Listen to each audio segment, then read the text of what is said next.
They say heartbreak is just another cliché, something you drink away with cheap whiskey and bad advice from strangers. But when Ethan walked out of my life, leaving nothing but silence where music used to live, it felt like dying without the courtesy of death. And the worst part? I let him. I was 25, old enough to know better, young enough to still believe in fairy tales. Ethan had been my fairy tale messy hair, intoxicating laugh, songs he scribbled at 3 a.m. on napkins and guitar strings. He told me I was his muse. He told me love was forever.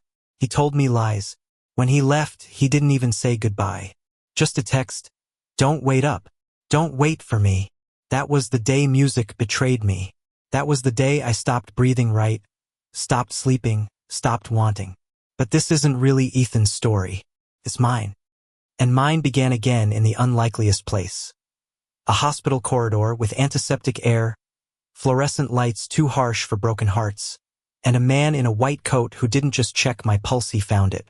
The night I met Dr. Adrian Cole, I had been reckless. A storm was raging over the city, rain like needles on skin, and I'd been running barefoot through the streets after a gig that wasn't even mine. Ethan had been performing, our old friends cheering for him, and I stood in the back like a ghost no one could see. I don't remember exactly when the pain in my chest started: panic, heartbreak, exhaustion, maybe all of it. But I remember collapsing against the cold pavement, guitar case slipping from my fingers. The sound of strings breaking was the last thing I heard before the world went black. When I woke up, it wasn't silence I heard. It was a voice. Low, steady, with a hint of warmth that made me want to believe it was real. "You're okay. You're safe. Just breathe for me." The first thing I saw was him, Adrian. His eyes weren't just brown. They were deep, steady, and impossibly kind. The kind of eyes that made you feel seen even when you wanted to disappear. His hand rested gently on my wrist, checking my pulse, but it felt like he was holding me together. "Looks like your heart needed a little break," he said softly, almost like a joke, but his gaze held something heavier. "But it's still strong. You're still strong." I wanted to laugh. Strong? I was nothing but a pile of broken chords and bad memories. But something about the way he said it like a promise instead of a fact made me wonder if maybe he was right. Adrian wasn't supposed to be more than a doctor doing his job. He wasn't supposed to sit with me longer than necessary, ask me questions that had nothing to do with medical charts, or smile that half smile that made me forget how much it hurt to breathe. Yet he did. "Music," I confessed when he asked what I did. My voice cracked, and the word felt foreign, like it belonged to someone I used to be. His eyes softened. "Then that makes sense." "What does?" "That your heart is too big for your body. Musicians, you all carry too much in there." He touched his chest lightly, as though mine wasn't bleeding invisible wounds all over the floor.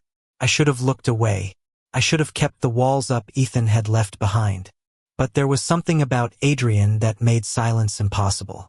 With him, words just spilled out. About Ethan. About the betrayal. About how the strings on my guitar weren't the only ones that snapped that night. He listened. Not the way people listen just to reply, but really listened like every broken syllable mattered. And when I ran out of words, he didn't pity me. He didn't offer empty cliches. He just said, "You survived him. That means you're already winning." Days turned into weeks. I told myself I wouldn't see him again, but the universe or maybe fate had other plans. I kept ending up at the hospital, sometimes for chest pains, sometimes for excuses I barely believed myself. And every time Adrian was there.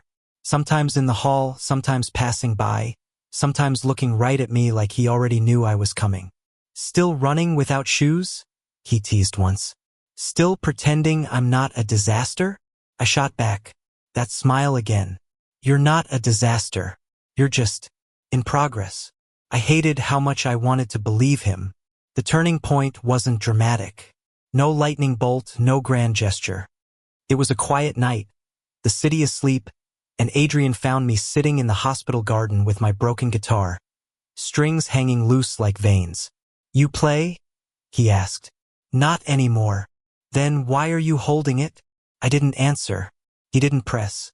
Instead, he sat beside me, so close our shoulders brushed. It was nothing, and it was everything. Play something, he said. I can't. You can. Just one note. So I did. One broken, hollow note that trembled into the night. I hated how weak it sounded. But Adrian. He closed his eyes, like it was the most beautiful sound he'd ever heard. See? He whispered. Your heart's still singing. It just needed someone to listen. Something broke in me then, but not the bad kind. It was the kind of breaking that lets light in. I didn't fall for Adrian all at once. It was slower, softer, scarier. It was noticing the way he always carried extra coffee just in case. The way he never judged, never rushed me, never made me feel small for bleeding where no one else could see. It was the way he touched without touching. His presence always near, steady, like gravity itself had chosen me for once. And maybe it was the way he looked at me, not like a patient, not like a broken thing, but like someone worth saving. I didn't know then if I loved him, but I knew this. For the first time since Ethan left, I wanted to live. That's when Ethan came back. Because of course he did. He showed up at one of my open mixes small cafe, a timid attempt to find my voice again. He looked the same, maybe even better. Confident, radiant, the kind of man who could walk into a room and turn silence into applause. And when his eyes met mine across the crowd, every scar I thought had healed burned open. Miss me? He asked when the show ended, arrogance dripping from his voice. I wanted to say no. I wanted to be strong. But my silence betrayed me. That night, I found myself at Adrian's door, rain-soaked and trembling, my chest aching like it did the night I collapsed. And for the first time, I didn't just want him as my doctor. I wanted him as my safe place, my anchor, my home. Adrian didn't ask questions when he opened the door. He just looked at marine dripping from my hair, clothes clinging to my skin, shaking like I had no bones left to hold me. You panned, then he stepped aside. I collapsed onto his couch, hugging my guitar like a shield, even though its strings were still broken. He brought me a towel, then a sweatshirt that smelled faintly of coffee and his cologne. I wanted to sink into that smell and never come back. When I didn't speak, he knelt in front of me. His eyes searched mine, patient but firm, like he could wait all night if he had to. He's back, I whispered finally, voice cracking like static on an old record. Adrian didn't flinch. He didn't need me to say Ethan's name. And how do you feel about that? His voice was calm, but there was something underneath, something tight, restrained, like he was holding back words I wasn't ready to hear. How do I feel? I laughed bitterly, like someone's ripping open stitches with bare hands. Like I'm bleeding again, and I don't even know if I want the wound closed this time. Adrian's gaze softened, but his jaw tightened. You don't owe him your pain. Not anymore. Don't I? My voice rose, anger and grief tangling together. He wrote songs about me. He made me believe I was everything. Then he left, and now's back, like nothing ever happened. And the worst part is God. The worst part is I still want him. The silence between us was unbearable. I expected Adrian to tell me I was foolish, pathetic, weak. Instead, he did something I didn't expect. He reached for my hand. His fingers were warm, steady, grounding. Wanting someone who hurt you doesn't make you weak, he said softly. It makes you human. But choosing whether or not you let him hurt you again, that's where your power is. My throat closed. Tears blurred my vision. I didn't want to cry, not here, not in front of him, but the dam broke anyway. I bowed my head, and Adrian pulled me in, his arms wrapping around me like I was something worth holding. I shook against him, every sob tearing through me like it had been waiting months to escape. He didn't hush me. He didn't tell me to stop. He just held me tighter, as though he believed I could break into 1,000 pieces and he'd still gather every shard. For the first time in years, I didn't feel alone in the wreckage. The next morning, sunlight poured through Adrian's living room window, warm and golden. I woke on his couch, wrapped in a blanket that smelled like him, my guitar resting against the coffee table as if it belonged there. He was in the kitchen, humming quietly to himself as he poured coffee. The sound startled me. Adrian never hummed. He was too serious, too calm. But in that moment, he was just a man in his own space, and I realized how badly I wanted to belong in it. "Morning," he said when he noticed me stirring. "How's the heart?" I pressed a hand to my chest. "Still beating." "Good." His smile was small, tired, but real. He handed me a mug. "That's all we need for today." We didn't talk about Ethan. We didn't talk about the storm that brought me here. We just sat, sipping coffee, the quiet between us so strangely comfortable it scared me. Because deep down, I knew comfort could be dangerous. Comfort could be love disguised as something casual. But comfort couldn't erase Ethan. 2 nights later, he called. "Can we talk?" His voice on the phone was the same as it always had been: smooth, magnetic, dangerous. I should have said no. I should have hung up. Instead, I agreed to meet him at the bar where we used to play open mics, where the air reeked of beer and broken promises. Ethan looked exactly the same. Lean frame, smirk like he owned the world, guitar slung across his back like it had never betrayed me. He leaned in, eyes glinting under dim lights. "You look good," he said. "Don't lie." He chuckled. Still sharp. I missed that. And just like that, my heart betrayed me all over again. He talked about Nashville, about gigs, about the people who adored him. He spoke like he was letting me into a secret world I'd lost access to when he left. Then he leaned closer. "I made a mistake, leaving you." I froze. "You were my muse, my anchor. Without you, the music doesn't sound right. I want you back." The words I once would have killed to hear. The words I thought I'd never get. But something inside me shifted. Because when I pictured Ethan, I didn't see the boy who wrote me songs at 3 a.m. I saw Adrian, his steady hands, his quiet strength, the way he looked at me like I was worth saving. "Say something," Ethan urged. I swallowed hard. "I don't know if I can." "Of course you can." His hand brushed mine, familiar and foreign all at once. "It's you and me. Always." I pulled my hand away. "No," I whispered. "It was you and me. Once. But not always." His face fell, shock breaking through his arrogance. "You're serious?" I stood, heart pounding. "I loved you. God, I loved you more than I should have. But you left me in pieces." And someone else say he picked them up. He didn't write songs about me. He didn't make promises he couldn't keep. He just stayed. Ethan's jaw tightened. "You're telling me you're with someone else?" I met his eyes. "I'm telling you I'm finally with someone who doesn't make me bleed to feel alive." And then I walked away. For the first time, I walked away from him. Adrian wasn't surprised when I showed up at his apartment again. This time with no rainstorm, no excuses. Just me. "You saw him," he said. Not a question. I did. And I hesitated. And I realized something. "What's that?" "That music doesn't save you. People do." Adrian's breath caught. He looked at me like he wanted to say something, but fear held him back. So I said it for him. "It's you, Adrian. You saved me. You keep saving me. And my throat closed, but I forced the words out. "I think I'm falling for you." For a moment, the silence was unbearable. Then Adrian stepped forward, close enough that I could feel the warmth radiating off him. "Don't fall," he whispered. "Choose." And then he kissed me. It wasn't like Ethan's kisses, fast, fiery, desperate. Adrian's kiss was steady, patient, like he had all the time in the world. His lips were warm, his hand cupping my face with a tenderness that shattered me. Felt less like falling, more like arriving. The weeks that followed weren't perfect. Love never is. There were nights I woke from dreams of Ethan, crying, shaking.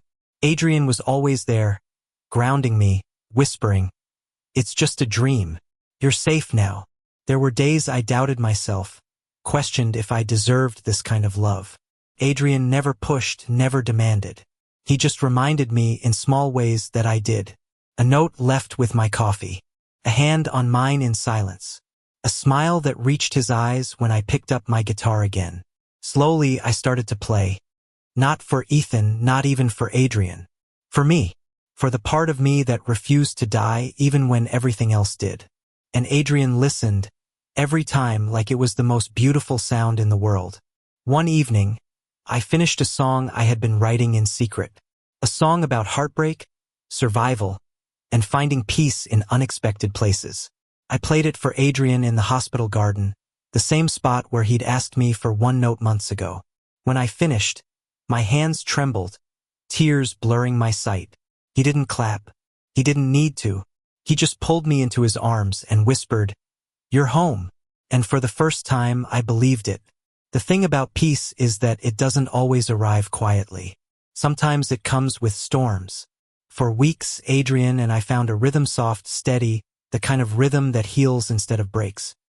He worked long shifts at the hospital, and I spent hours with my guitar, rediscovering pieces of myself I thought Ethan had stolen forever.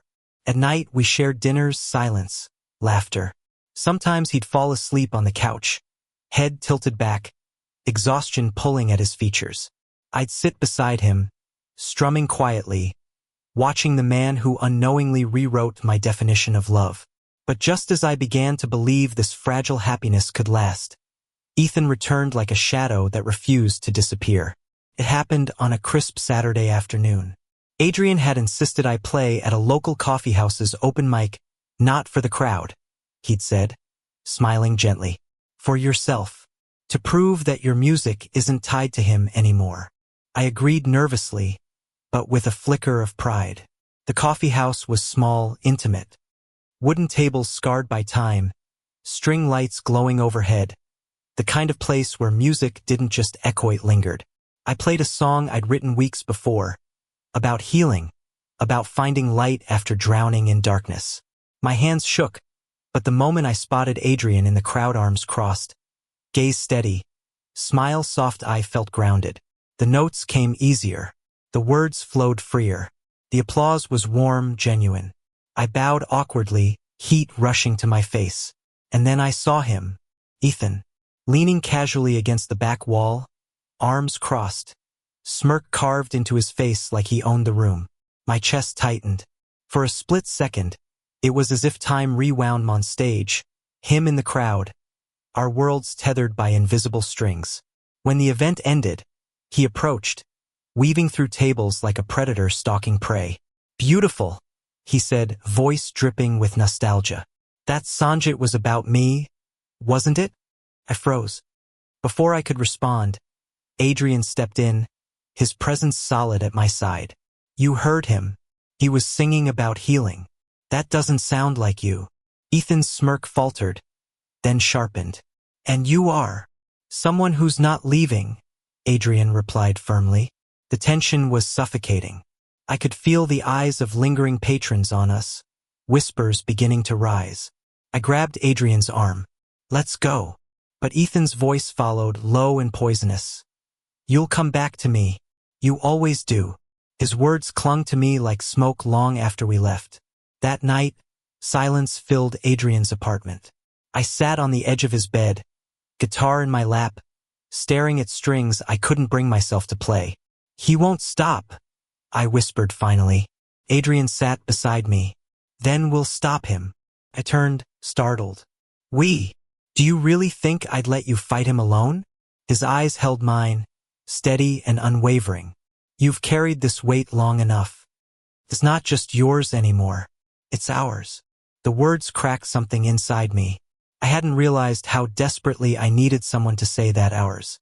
Not just my pain, my battle, my scars. Ours.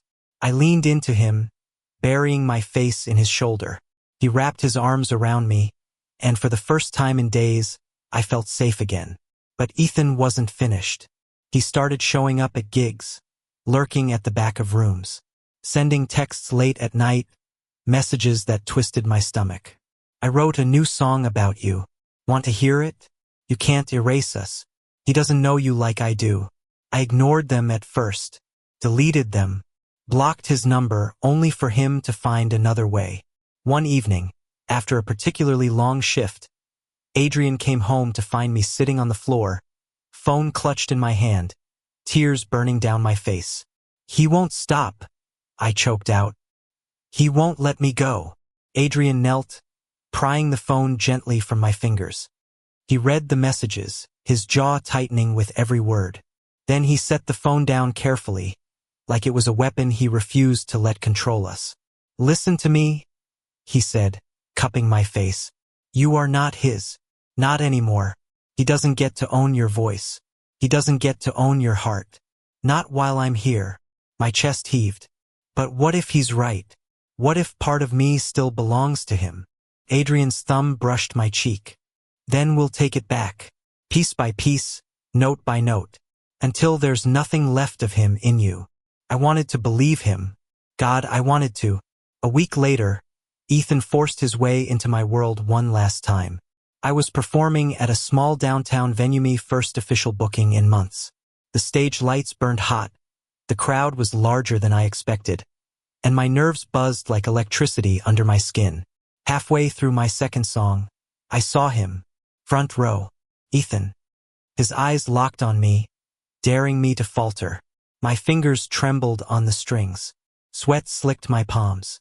But then Adrian, standing in the back, watching with that steady, grounding gaze. His presence was a lighthouse in the storm. I closed my eyes, breathed, and sang. Not for Ethan. Not even for Adrian. For me. The lyrics poured out about broken promises, about finding strength in the ruins, about love that doesn't shatter when the music stops. The crowd roared with applause, but all I saw was Adrian's proud smile. When the set ended, Ethan cornered me backstage. That song, his voice was sharp, accusing. That was about me. I met his eyes, calm for the first time. No, that was about surviving you. His face twisted with anger. You think he can love you the way I did? I don't need him to love me the way you did, I said, voice steady. Because he already loves me better. Ethan flinched like I'd struck him. For once, he had no words.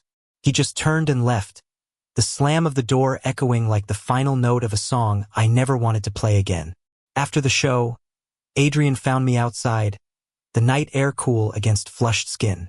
You were incredible, he said, pride shining in his eyes. I was terrified. And you did it anyway. I laughed shakily, leaning into him. I think I just closed a chapter tonight. He kissed the top of my head, his arms wrapping around me. Good, because the next one's waiting. That night, in Adrian's bed, with the city lights painting soft patterns on the walls, I let myself believe in that next chapter. We didn't rush. His touch was gentle, reverent, as if he was memorizing every scar, every breath, every piece of me I thought was unworthy of love. And when our lips met, when our bodies finally tangled not out of desperation but out of trust, it felt like healing turned into flesh. Afterward, lying against his chest, I whispered, I'm scared. Of what? Of losing this. Of losing you. His fingers traced lazy circles on my arm. Then don't. Choose me every day. And I'll choose you. It wasn't a promise of forever. It was something better today, tomorrow, again and again. A choice. And for the first time, that was enough. But peace doesn't mean perfection. Adrian carried his own shadows, ones I hadn't yet seen. And soon I would. Adrian was the kind of man who carried the weight of others so quietly, you almost forgot he had his own. For months, I let him be my anchor, my savior, my healer. I leaned on his strength so often that I failed to notice the cracks forming beneath his steady exterior. It wasn't until one late evening long after the hospital should have let him rest that I saw the truth. He came home drained, his white coat wrinkled, his hands trembling. He dropped his keys on the counter and sat heavily on the couch, burying his face in his palms. Adrian, I whispered, setting aside my guitar. He didn't answer right away. When he finally lifted his head, his eyes were red not from exhaustion, but from tears he hadn't let fall. I lost someone today, he said, voice hoarse. A boy, 17, heart condition. We tried everything, but his voice cracked. He didn't make it. I crossed the room in seconds, sinking to my knees in front of him. I'm so sorry. His hands clenched into fists. I'm supposed to save people. That's my job. And I couldn't. I looked his mother in the eye and told her her son was gone. And all I could think was, what if it had been you? What if I had to tell the world I couldn't save you either? The pain in his voice was unbearable. For the first time, Adrian wasn't the unshakable doctor, the man who always had the answers. He was just human, fragile, terrified. I took his hands, prying them open gently. "You can't save everyone," I said softly. "You're not supposed to. You're not God, Adrian. You're just a man. And you're enough." His gaze locked with mine, raw and desperate. "But what if I fail you?" "You won't," I said firmly, "because you already saved me. Not my body, my heart. And that matters more than you'll ever know." The silence that followed was thick with emotion. Then Adrian pulled me into his arms, holding me as if I was the only thing keeping him from drowning. And in that moment, I realized something. I wasn't the only one who needed saving. From then on, our love changed. It wasn't just him holding me together anymore. It was me holding him, too. When he came home exhausted, I was there with quiet songs and soft touches. When nightmares stole his sleep, I whispered truths into the darkness until he calmed. And slowly, the man who had been my savior became my equal, my partner. We weren't perfect, but we were real. Ethan tried one last time. It was months later, at a charity gala where Adrian had been invited to speak about his work. I tagged along nervously, dressed in a suit Adrian insisted made me look dangerously handsome. The event was grand crystal chandeliers, champagne glasses, music that hummed like expensive wallpaper. I felt out of place, but Adrian's hand at the small of my back grounded me. Until I saw him, Ethan. He approached with that same arrogant smile, but his eyes were different now, tired, almost desperate. "Can we talk?" he asked quietly, pulling me aside before I could protest. Adrian stiffened but let me go, his gaze never leaving me. Ethan's voice dropped. "I've been touring, drinking too much, burning out, and I can't write anymore. Not without you." I shook my head. "Ethan, please," he cut in, his voice breaking. "I know I don't deserve it, but I need you. You were the only real thing I ever had." Once, those words would have broken me. Once, I would have run back into his arms, blind and desperate. But now, I saw him clearly, not as the love of my life, but as a man who thrived on my devotion until it killed me. "You had me," I said softly, "and you let me go. I don't belong to you anymore." His eyes glistened. "So that's it? You're really done?" I glanced across the room at Adrian, who was watching me with quiet patience. No demands, no fear, just trust. "Yes," I said firmly. "I'm done. I hope you find your peace, Ethan. But it won't be with me." And for the first time, he didn't fight. He just nodded, tears slipping silently down his cheeks, and walked away. It felt like closing the final door to a house I no longer lived in. That night, back at Adrian's apartment, I told him everything. About Ethan's plea, his tears, his brokenness. Adrian listened quietly, his thumb tracing circles on the back of my hand. When I finished, he asked simply, "And how do you feel?" I smiled through the ache. "Free." He pulled me close, kissing my temple. "Good, because I want all of you. The free parts, the scared parts, the broken parts. All of it." And for the first time, I gave myself fully to someone without fear. Months passed. Seasons changed. Our lives settled into a rhythm I once thought impossible. I played more gigs, my music no longer chained to heartbreak but born from hope. Adrian continued his work, still carrying the weight of lives, but now he let me carry some of it too. One evening, under a sky streaked with fading sunlight, I sat in the hospital garden, the place where everything began, and strummed a new song. Adrian found me there, his white coat draped over one arm, his expression weary but soft. "What's this one about?" he asked, sitting beside me. I smiled. "Us." He leaned back, closing his eyes as I played. The melody was simple, tender. The lyrics spoke of storms weathered, wounds healed, and the kind of love that doesn't demand fireworks but promises a steady flame. When the final note lingered in the air, Adrian opened his eyes and took my hand. "I never thought I'd find this," he admitted quietly. "I never thought I'd find you." I squeezed his hand. "Neither did I, but we did. And that's enough." He kissed me then, slow and certain, the world fading until it was just us. They say music is born from pain. Maybe that's true. But I learned something else. Sometimes music is born from healing, from love that stays, from hands that hold when the world lets go. Ethan gave me songs of heartbreak, but Adrian gave me songs of peace. And in his arms, I found the kind of forever I didn't even know I was searching for. Thank you for listening.